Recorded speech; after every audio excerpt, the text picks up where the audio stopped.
Newton first law of motion देख लो, इसकी statement क्या कहती है। जो फर्स्ट लॉ है, न्यूटन ने जो है वो 3 लॉ दिए थे। अगर कोई भी बॉडी मूव कर रही है तो उसके 3 लॉस ने क्या दिए थे, वो हम पढ़ने जा रहे हैं। मोशन ऑफ अ बॉडी के 3 लॉ। तो फर्स्ट लॉ क्या कह रहा है, every body continue in its state of rest और of uniform motion unless it is acted upon by external force. इसका मतलब ये है कि कोई भी बॉडी या तो वो रुकी रहेगी, अगर रुकी हुई है, फॉर एग्जांपल यहाँ पे जो स्टेशनरी बॉडी है, बैग हो गया आपका, बुक्स होगा, ये क्या है, स्टेशनरी है, रेस्ट में, इसे हम क्या कहेंगे, रेस्ट में। ठीक है, रेस्ट में जो भी बॉडी है वो जब तक रेस्ट में रहेगी, जब तक के कोई चीज उसको उठाए ना, मतलब उसमें फोर्स ना लगे।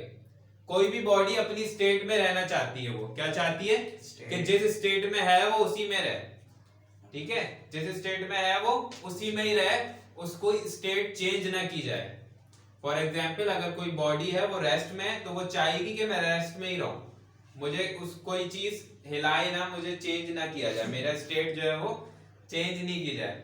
अब फॉर एग्जाम्पल जिस तरह से बुक है, बुक रेस्ट में होती है। अब जब तक रेस्ट में रहेगी, जब आप उसको उठा के खींचोगे नहीं या आप उस पर फोर्स नहीं लगाओगे, बाहर से उस पर आगे कोई फोर्स नहीं लगेगी, तब तक वो चीज रेस्ट में ही रहेगी। ठीक है, इसी तरह से वो कोई चीज मूव कर रही है, जब तक वो मूव करती रहेगी, जब तक उस पर कोई एक्सटर्नल फोर्स नहीं लगेगी। फॉर एग्जाम्पल आप ट्रेन ले लो या कोई गाड़ी ले लो, कार ले लो, पंखा ले लो, तो जब तक वो मूव करती रहेगी, अगर आप गाड़ी की बात करो, जब तक उस पर एक्सटर्नल फोर्स न लगे। एक्सटर्नल फोर्स क्या है, ब्रेक है। क्या है, ब्रेक है। जैसे ही आप ब्रेक मारते हो तब भी वो गाड़ी चाहती है कि मैं आगे जाऊं। जब ब्रेक मारते हो आप, ऐसे ही होता है ना कि गाड़ी जो है वो आगे की तरफ चाहती है कि मैं जिस स्टेट में हूं, मूव कर रही हूं, उसी स्टेट में रहूं, लेकिन फिर वो बैक आती है। ऐसा ही है ना कि जब भी आप ब्रेक मारते हो थोड़ा सा गाड़ी आगे की तरफ होके वापसी आती है।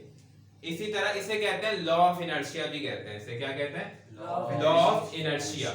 इनर्शिया क्या है, बेसिकली कि कोई भी बॉडी अपनी हालत में रहना चाहती है। अगर वो रेस्ट में है तो रेस्ट में रहना चाहेगी, अगर वो मूव कर रही है तो वो चाहेगी कि मैं मूव ही करते रहूं, मेरी स्टेट को कोई चेंज ना करे। ये है लॉ ऑफ इनर्शिया। अब इसको एक तरह से समझ लो, कोई बस में अगर एज अ पैसेंजर जो होते हैं यूं खड़े हुए होते हैं, जैसी बस का ब्रेक लगता है तो पैसेंजर ब्रेक जैसी लगता है ना, तो आप क्या होते हो, आगे की तरफ मूव करते हो।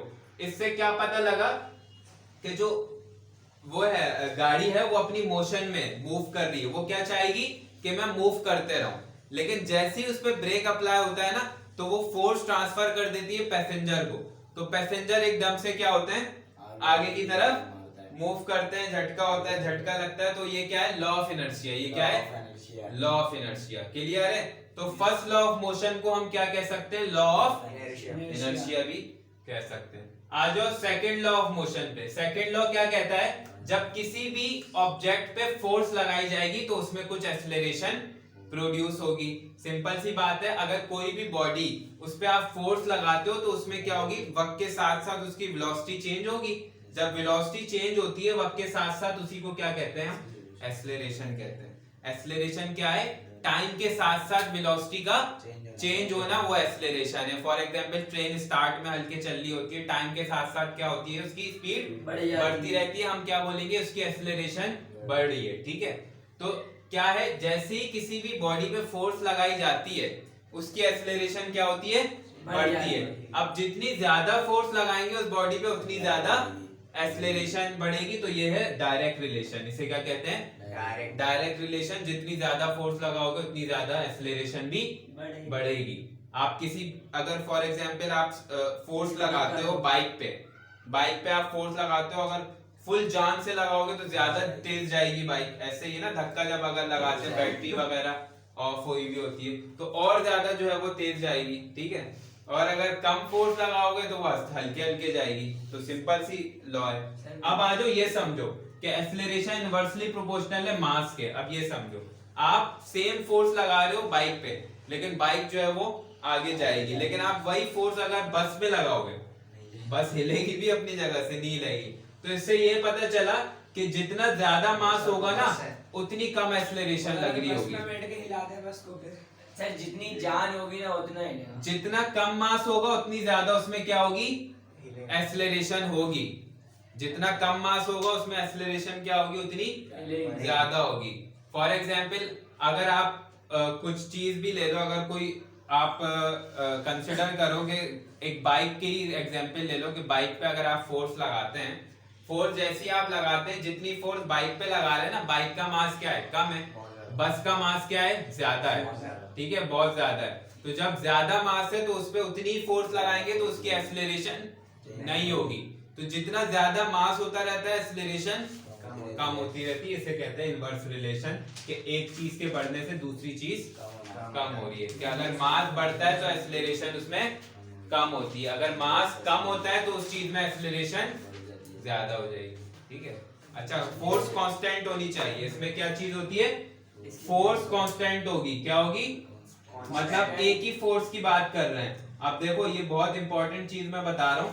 फोर्स कांस्टेंट इस तरह से है कि जितनी फोर्स आप बाइक को मूव करने के लिए लगा रहे हो ना, उतनी ही फोर्स लगाओ। अगर तो जाहिर सी बात है बाइक पे कम फोर्स लगा रहे हो, बस में बहुत ज्यादा जान से अगर फोर्स लगा रहे हो या 4-5 लोग फोर्स लगा रहे हैं, तब तो वो एक्सेलरेशन सेम कर देगी। लेकिन यहाँ कांस्टेंट फोर्स की बात, मतलब फोर्स जो है वो दोनों केस में सेम रहे, दोनों केस में फोर्स क्या हो, कांस्टेंट रहे, सेम रहे। उस केस में ऐसा होगा कि अगर मास बढ़ेगा तो उसकी एक्सेलरेशन हमेशा कम होगी, ये इनवर्स रिलेशन।